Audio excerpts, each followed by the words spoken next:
Hello, welcome to children's skin care series part 1.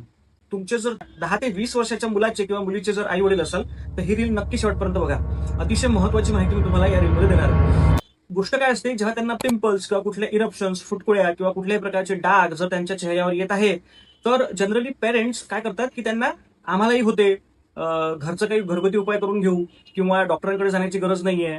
आपण इंस्टाग्रामवरून एखादी cream बोलवून किंवा कुठलं सिरम बोलवून आपण घरीच ट्रीट करून घेऊ. अशा गोष्टी होताना मी जनरली पाहिलेल्या आहे. पण त्याचा फरक हा त्यांच्या 2-4 वर्षानंतर त्यांच्या स्वतःच्या स्किनवर जेव्हा पडतो, तेव्हा तो अतिशय धक्कादायक किंवा अतिशय जास्त प्रमाणात त्यांच्या सोशल लाईफवर, त्यांच्या सेल्फ कॉन्फिडन्सवर आणि त्यांच्या ओव्हरऑल असलेल्या स्वतःच्या परसेप्शन बद्दल खूप जास्त फरक त्यांच्यावर पडतो.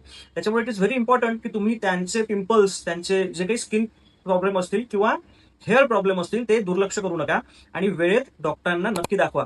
पुढील रीलमध्ये मी हे सांगणार आहे की नेमके प्रॉब्लेम्स ओळखायचे कसे, पिंपल्स ओळखायचे कसे, कधी डॉक्टरांपर्यंत जाण्याची गरज आहे आणि त्याच्याबद्दल सर्व माहिती मी देणार आहे. सो या पेजला फॉलो करून घ्या. Thank you so much.